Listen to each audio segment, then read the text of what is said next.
Hello, everyone. Welcome to Weekends with Amit. This particular episode is a little bit different than what we generally have in certain ways, and in certain ways, it will follow the same format. Today will be an extension of last week's discussion, quantum science and homeopathy, and we saw a lot of interest among people, and they wanted to know more. Importantly, very importantly, last week Amit talked about a person who has played a very critical part in the way Amit interprets homeopathy, his new breakthroughs, and a lot of other things which I definitely won't want to speak for myself. Okay, so let us welcome Professor Amit Goswami, whom Hi, you Krishna. already know, and Katia Antunes from Portugal. Hi, Katia, how are you? I'm fine, thank you. Great. Just to introduce her, Katia is a naturopathic doctor. He has studied in classical homeopathy. She has more than 15 years of experience clinically treating people. That's a long, long years. And today, she's not only that, along with that, she is also our PhD scholar. And that's really exciting for us because that's where the fun is. She has submitted her thesis, uh, almost finished thesis, where she has explored certain areas of homeopathy. And that has caused a lot of interest in all of us, particularly in Professor Goswami. So maybe to start with, I'll invite Professor Goswami to give a little bit of context before we move on to Katia and hear her speak about her story. Over to Professor Goswami. Thank you, Krishna. Hello, everyone. I already have given you an idea of what Katya has done for her PhD thesis. The great thing is that she has contributed both to theory in the form of finding a complete theory for all of homeopathy, not just the easy part, which is while the substance in more or less everybody's reckoning is still there, namely the Avogadro number that determines that limit, which is about 30x strength of homeopathic dynamization. But Katya has practiced for 15 years. So when she insisted that no, it goes beyond that, I completely accepted on one hand. On the other hand, I was very puzzled because I didn't know how to handle the question. How can it be still potent when there is no supposed to be no substance, original substance left? Because if the original substance is not there, the correlated vital energy also disappears. So we looked, and Katya found the answer in the not very obvious, but after we looked at the literature, it was pretty obvious. There is a new development that materialists are particularly excited about, which is the idea of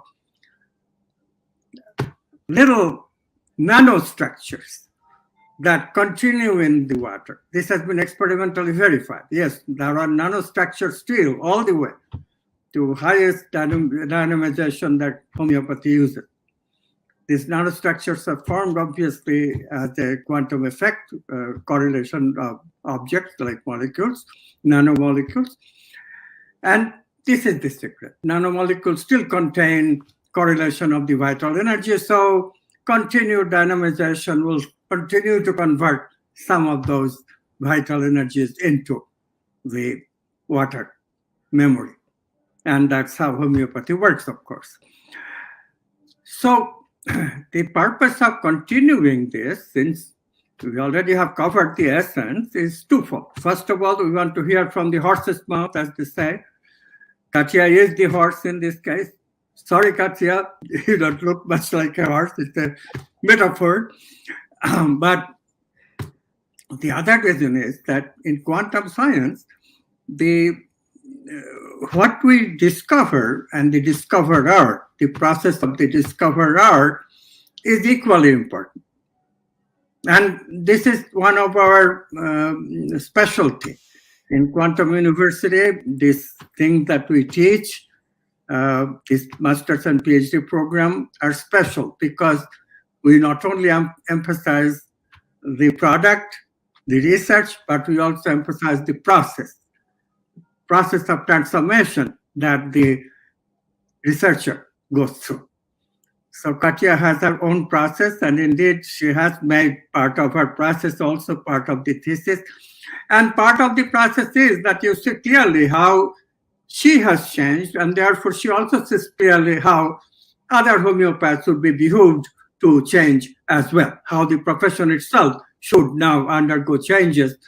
Of course, when other people find their own personal ways of entering it and finding it useful. She's not saying everybody follows her particular process, but she's saying that everybody should go through the quantum science process of investigating and convincing oneself that, yeah, these suggestions that she's making to change homeopathy are in the right ballpark.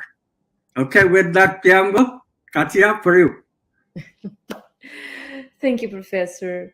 Yes, it's been a path since we started together. And at first time when I decided to study with you, Professor, I was not completely aware about all that I was going into, because this is much more than a simple research process. If I did not open my heart, not only my brain, but my heart, this could not be possible at all to do. And only through insights and creativity we can reach these kind of conclusions. So much more than a research in homeopathy, and that's the second part, is my inner process that transformed myself, I think, in a much more open person with better relations and with my patients as well. And my patients are not the most important part, but a very important part, because I am doing this for the health of the world. It's not an ego thing to have a PhD. This is for the health of the world, because when I decided to be a naturopath in a world that is against all this natural medicine and complementary medicine, I decided to do this because I like to be that horse. It's okay for me to give my body to the bullets. So in this way, we need to be a kind of a challenger to make things to change. And when I started to study with Professor Amit, and I wanted to do a PhD, I think for myself, what is the field of my profession that most needs a good defense? What's the field that needs good arguments to be valid? And obviously the answer was homeopathy. We know that it works, but science is not made of what we think or what we see. We need to, for something to become science, we need to investigate, we need to find conclusions, and we need to replicate those findings. And with this work that I've done, I can do this and I could do this. So in the future of homeopathy, homeopaths with this kind of work, and I hope that much more than myself, some other homeopaths or physicians can do this works of this job of research. I think that this will give us much more arguments and defense to give when we are criticized.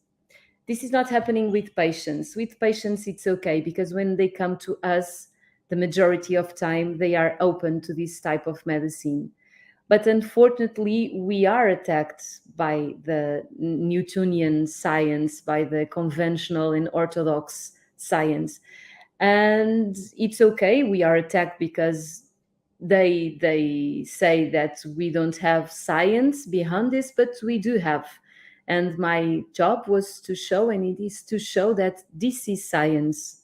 So no argues to make homeopathy look like voodoo or something like that.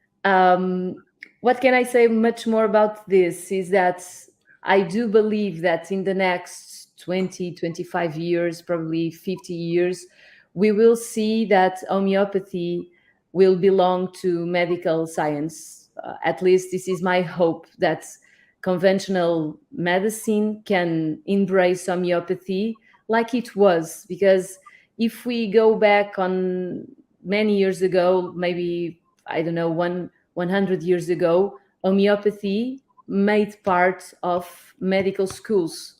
And why did it disappear if there it was part of medical schools? And it was part of medical schools because it really worked. They don't, at that time, they did not have the science to prove it worked, but they saw on the real life studies, on the clinical practice, that patients got better. So if patients got better, not one patient, but 100, 200, 1,000 patients getting better with homeopathy, it's not a coincidence. It really works.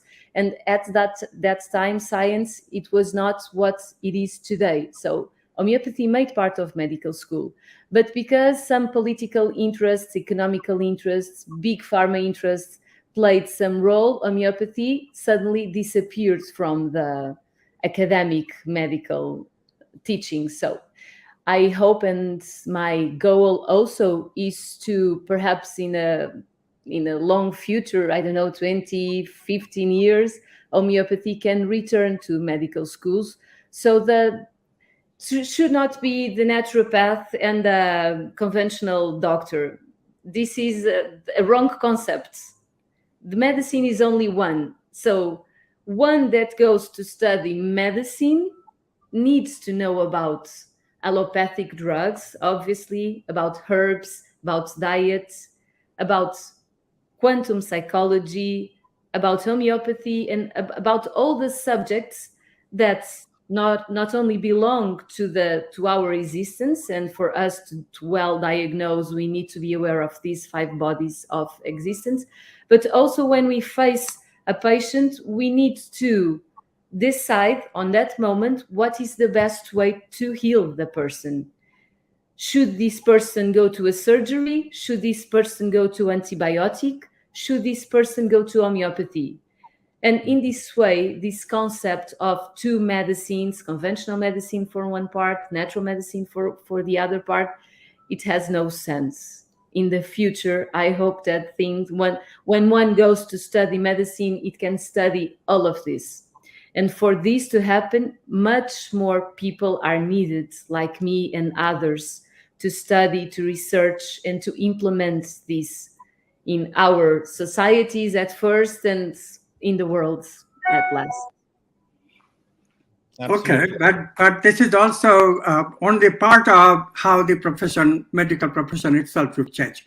You also have suggested in your thesis that certain holistic practices that should change the profession as well as the professional.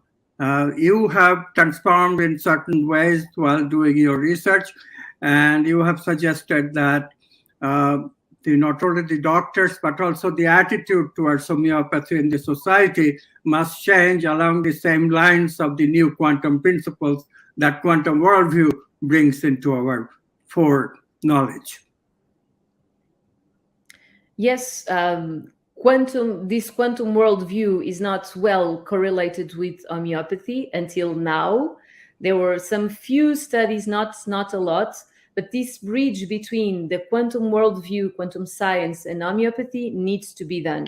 Because if we don't do this bridge, we will face the same problem. We cannot understand why in high potencies we get results. Only when we truly make this bridge, homeopathy and the quantum worldview, we can find the real answer for this question. Otherwise, it is still molecules that are acting. And in homeopathy, we have, yes, some molecules, nanomolecules, that has the vital energy of the original substance. And if we don't add this concept of vital energy via quantum worldview, because we cannot have this concept of vital energy if not via quantum science, we won't have the answer. If we don't get this understanding of vital energy, we will still in the matter. And homeopathy cannot be explained in a matter. Otherwise, above 20 CH, we don't have any molecules. So we need to really understand the concept of vital energy that is being passed from the original molecules to the homeopathic medicine, we need to understand the principle of non-locality, and this principle of non-locality can explain why this vital energy is still correlated with the original molecules, and there are a lot of studies about non-locality, and also the power of tangled hierarchy and of intention that will keep this vital energy as an active substance, an active molecules to heal the person. Because the final goal, and I am a very practical one. I like much more to be with patients than be in a computer making research or reading papers. I'm a work person. I like to be in the field working with patients. But one more, I say I did this because I want to give homeopathy the right arguments and end with this skepticism against it. Right. Absolutely. Just one thing to add, Katia, you are talking about recognition of homeopathy, or for that matter, alternative medicines into the mainstream, so-called mainstream medical profession. I can see some green shoots, at least here in India, where the government is now recognizing certain forms of medication, which are even supported by insurance companies. So I'm sure such things will happen all across. It looks like Professor Goswami is going to ask something. Actually, India government has done something even more interesting. There is now a ministry of Ayurveda, let's say, Ayurveda, Yoga, Ayush. Ayush is the abbreviation. Ayurveda, Yoga, Unani, then a process-oriented field. I'm forgetting the name, but the final one is homeopathy for H. S is for Kishanu. Do you remember what S is for? I'll probably find out and let you know. Okay, well, so that's Ayush, and that's a ministry. So the government is fully recognizing the non-conventional medicines. In the West, we have CAM, which has the same objective. Chinese medicine is not separately introduced in this because Ayurveda and Chinese medicine, except for acupuncture, which is slightly different, but it's herbal medicine. And herbal medicine is generally also the basis of homeopathy. So most of these things are included in this process. That is a very hopeful thing. The other thing that is, of course, something new, and Katya could address this. This is Siddha. Siddha, right. That's a specific form of practices. They are called Kriya practices. Kriya is a word of action oriented. So not only just meditation, but some bodily action, which calls for vital energies, but in a specific way. That's called Siddha in India. Very developed, obviously, to have a separate inclusion in that Ayush. But what I was getting to, maybe Katya, we could address one more thing, which is that the doctor's-patient relationship needs to change in a very major way. And you have done it with great benefit to your patients. Could you speak about that, please? Yes, definitely, Professor. This is a good point. I'm very thankful that you pointed out. When I started to study with you and Dr. Valentina, I did understood the importance of what actually I was doing with patients, and that made me very happy because I was already the kind of doctor that was paying attention, looking into the eyes, listening the story, feeling, and etc. But then when study, I realized much more the importance, and I understand what was behind this tangled hierarchy, that the empathy, this this empathy we cannot see or measure, is something that we feel in our heart, and patient will feel this too. If he or she is open to the treatment we are about to do, they feel this in the heart. And I think that's my success, and hopefully I can talk in this way. I do have a lot of success on this more than 15 years of practical clinical practice, is this empathy that I can create with patients. When they come here, they truly know that I will do everything that is possible to lead them to healing, everything that is possible. My degree of commitment is from the heart. And I already did this, but when I started to listen and to study, I didn't understand how this process happened. And it's the only way we can treat people. Otherwise, we are only dealing with symptoms and make no sense. It's like patients are only numbers of our agenda, and this is pointless. This is pointless. We are not making our mission here. Our mission is to feel empathy with patients, understand what is the root, because we cannot understand the root of the problem if we don't feel this sensation, this empathy from our heart. Only when we find the root of the situation, we can lead them to cure. And sometimes the root of the situation is a stress that this one has in life, a stress in the profession, a stress with husband, a stress with kids.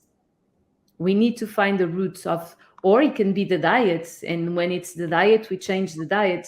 But always the emotional part plays some role, some role. And to understand the emotional part, we need to feel this empathy. That's something I believe. This is touching even for the patients. If I were a patient, I would be very comforted hearing this. And it already you would have done a little bit of curing to me if I were your patient. Just by hearing this, I'll feel much better immediately. So is there any way in your thesis you have probably done some experiments? Professor Goswami was talking about this experiment with oranges where people, common cold, they got relief after this. Could you say something about that? Sure. This is one of the goals of this thesis. Professor Amit, he challenged me with this, and I accepted, because it's very interesting if thinking about food and the vital energy of foods. And homeopathy is all about vital energy. So what if we can push vital energy from healthy foods and create an homeopathic from that? What we will have is the power of these foods in our body. So talking about oranges, if oranges can improve immune system, not only by vitamin C, but the broad spectrum of all the molecules that oranges have, we can push this vital energy of this whole to an homeopathic remedy. And the results that I had, despite the sample was not huge, much more research needs to be done, but results that I had, it was very convincing that something is passing from oranges to the homeopathic remedy. So my patients that made part of this sample, they did felt more energy. And during that winter, this was a test of 4 or 5 months of testing with these homeopathic remedies from oranges, and they decrease flu and colds and respiratory tract diseases. Wow. This is a sort of diseases, and this is just, as you correctly say, oranges is just an example. Similar things, similar other foods, other fruits or whatever that is healthy can be converted into this kind of a preventive medication, if I may say it is a medication. So it's tremendous, Krishanu, because look at this. I am an old man myself at 86. My biggest problem of eating fruit is that I cannot eat a lot of fruit without gaining weight, which is not very good for older people. So it's a problem between two things. What do I do? Eat a lot of fruit, like the cold is relieved, data finds, only if you eat a large number, like 12 oranges in a day. Imagine me eating 12 oranges to keep away from cold to which I'm very frequently susceptible. So this homeopathic remedy, not only to diet watchers in general, but also older people especially, would be a tremendous benefit, tremendous gift. Okay. And then another thing, very important, there are foods that are healthy, but we don't like to eat them for some reason. Also listen to this. Ayurvedic physicians would not like it, but some of the Ayurvedic herbs that we take orally, they're so bad. It really keeps people from taking it, and now they are making it into a tablet for that reason. But I have talked to. We have an Ayurvedic student as well who is written a beautiful thesis. So she says that's gets rid of the potency, have at least half of it. So there is another field where if we extracted it through homeopathy, then Ayurveda becomes much more accessible to many people. Yes, Yeah. please give me that list and let's do some homeopathic remedies from those herbs. Yeah, you can maybe start with something bitter. Most people don't like bitters. Exactly. Exactly. Well, that's really wonderful. Jokes apart, but this area of research can open up something so extraordinary that that will have a really a global implication. And Yeah. as more and more governments become accepting of these ideas and the benefits these can have on general people, I'm sure, as Katia pointed out already, in future, at some point in time, this is going to be absolutely a main field kind of main, a stream kind of a thing. So great, Professor Goswami, if you have anything else to add to this.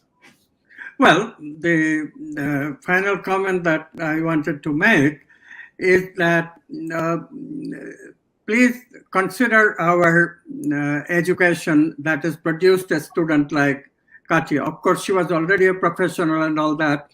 But what I'm especially proud of her is that she took the transformational aspect of our program seriously. She changed and she changed her relationship with her patients. And that was all part of the thesis. When she presented, I did not give any instructions beyond present your research. That was my instruction, and that's the University of Technology Jaipur, we are affiliated with, their instruction. But she took it upon herself to describe that there is a transformation that she went through and make some suggestions of what the profession should do and what the society should do. Initially, when I saw the society part, I thought this does not belong because I was too prejudiced in terms of traditional thesis. But then I realized, oh, this is what we must do. Our students must also present their process because, after all, this is consciousness research. It's different. Consciousness is both subject and object. Thesis cannot be just objective ideas, but also how the subject produced the object, that process. So wonderful, and I hope that you will pay attention to this aspect of our program and look at our program. Krishan will talk about this more as we end the program today. Thank you, Katya. Yeah, the Thank you program both. that we are talking about is our master's and PhD course that we have with in collaboration with University of Technology, Jaipur, India. So that's fully UGC recognized. That's the Government of India recognized university. And then these courses are there. The master's is for 2 years, and the PhD is 3.5 to 6 years. Depends on how quickly you can submit the thesis with the right ingredients in it. And as Professor Goswami said, it is not about just the profession or the object; it is about the subject also. That makes it the conscious thing. You can get in touch with us. The information is already there on your screen, info@amitgoswami.org. We also have another website, www.cqaedu.com. It also has a host of information for you. Do reach out to us. Let us have a discussion and see if this program can also change your life like it did for Katya. So before we end, maybe Katya, if you wanted to say something. Yes, I'm very grateful. You did transform my life, and I'm talking about you. I am talking about all this institution, all of you professors and academy that are making parts. You did change my life. And when I talk to some people that are willing to do this master or PhD, and they ask me, is it worthwhile? How many hours did you spend? And I do have 5 kids and a husband, so if I could do that, I think that anyone can do that. And every minute, every second, it was worthwhile. I am much more happy and peaceful one that I was before studying this, because this is not only for the world, this is for ourselves as well. So please join. Thank you so much. Thank you so much. Thank you for being with us, both Professor Goswami and Katia. It was wonderful to host you today. See you next week. Bye bye. Thank you.